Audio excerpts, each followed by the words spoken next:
Hello students, welcome to another session of biology. Today we are going to discuss the topic cancer of chapter 8 of class 12th biology. So let us begin. So students, let us understand what is cancer. Cancer is one of the most dreaded disease of human beings and it's a major cause of death all over the globe. More than 1 million Indians suffer from cancer and a large number of them die from it annually. Cancer is an uncontrolled growth and proliferation of the cells of the body. The cancerous cells divide repeatedly and endlessly by mitotic division. The word cancer does not refer to a single disease but a number of changes or malfunctions of the body cells. Cancer is not a contagious disease. The chance of a person getting cancer increases if any of the parent siblings had already suffered from it.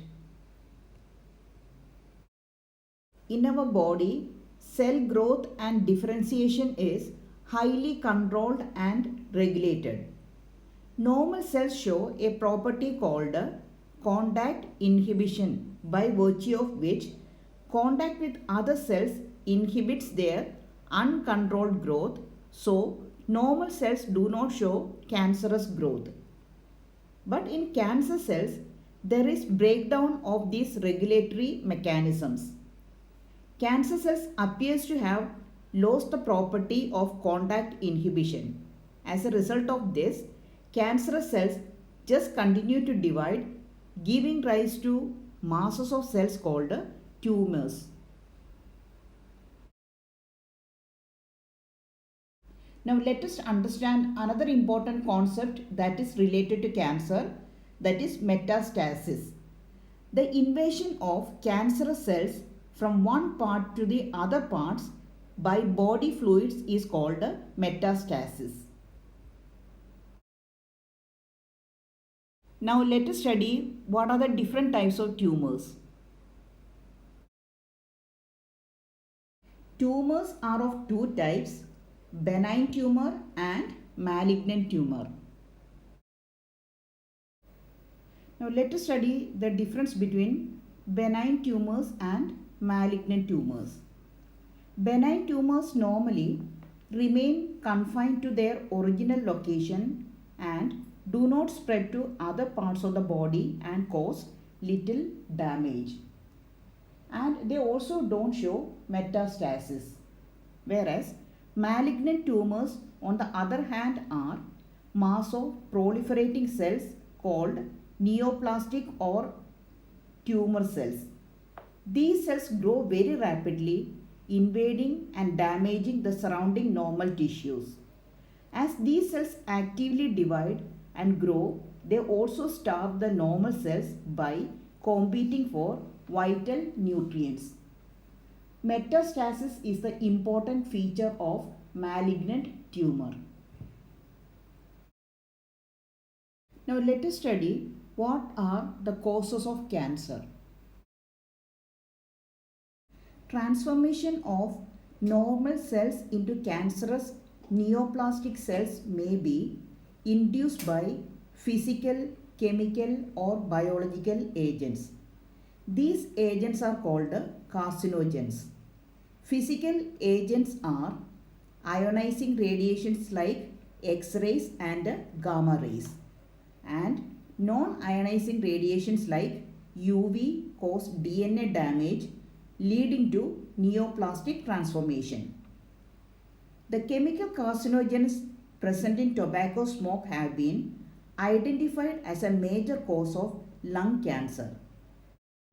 Biological agents like cancer-causing viruses called oncogenic viruses have genes called viral oncogenes.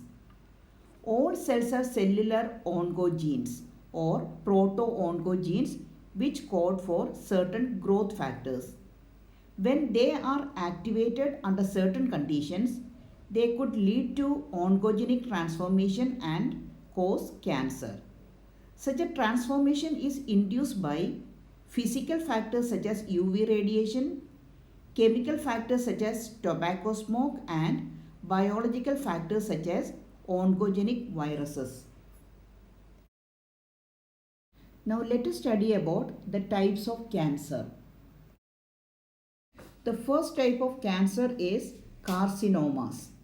Carcinomas arise from epithelial tissues that cover or line the internal body organs or glands. Examples are skin cancer, breast cancer, lung cancer, and cancer of stomach. About 85% of all tumors are carcinomas. The second type of cancer is melanomas. Melanomas are cancerous growth of melanocytes. They are a type of skin cells that contain the pigment melanin. A type of skin cancer is an example of melanomas.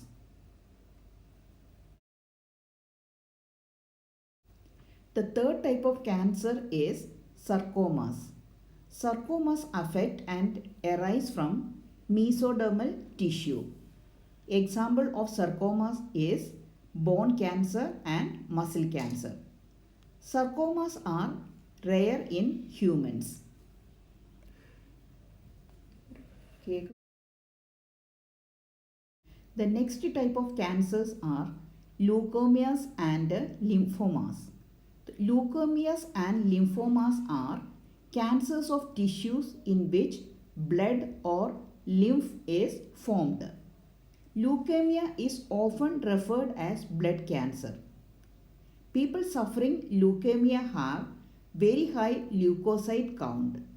The blood contains millions of abnormal immature WBCs or leukocytes that are incapable of fighting out infections.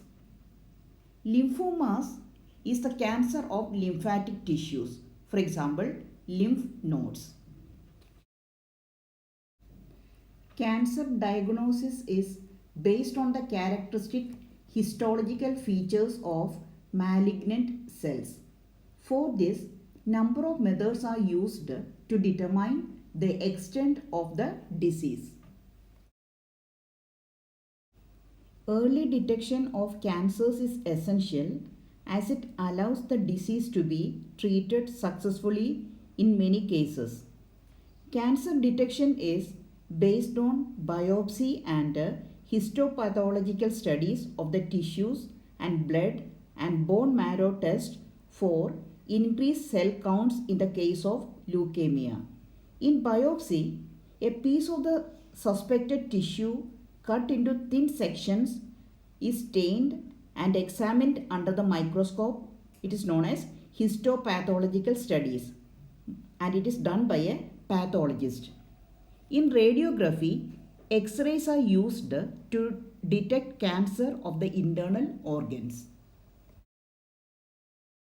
Techniques like radiography, that's the use of X-rays, CT, that is computed tomography, and MRI, that is magnetic resonance imaging, are very useful to detect cancers of the internal organs. In computed tomography, use X-rays to generate a three-dimensional image of the internal of the object. Whereas in MRI, that is a magnetic resonance imaging, non-ionizing radiations and strong magnetic field are used to accurately detect pathological and physiological changes in the living tissue. Monoclonal antibodies are antibodies against cancer-specific antigens and are also used for detection of certain cancers.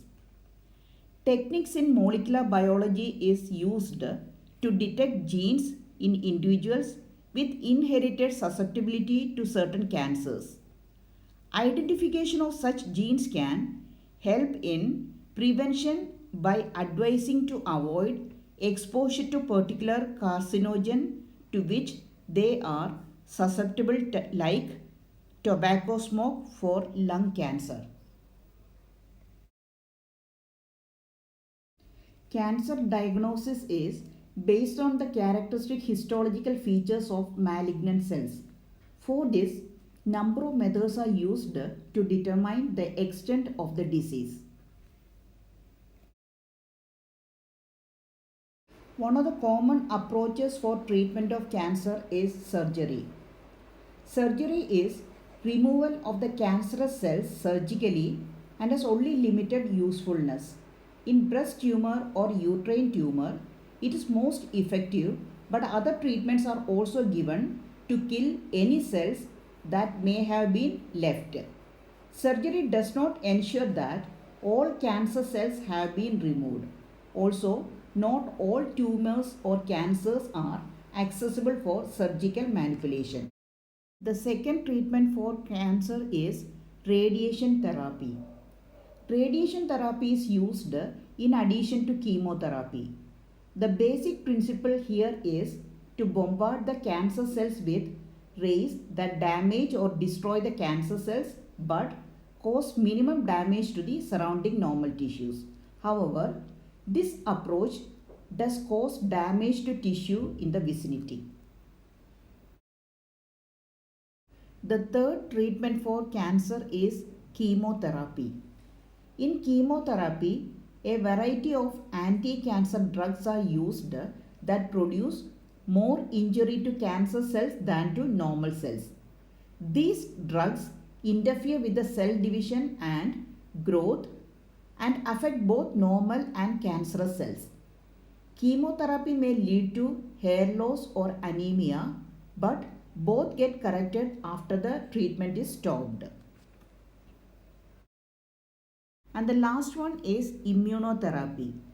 In this method, biological modifiers like alpha interferons are used, which activate the immune system and help in destroying the tumor as tumor cells avoid detection and destruction by immune system.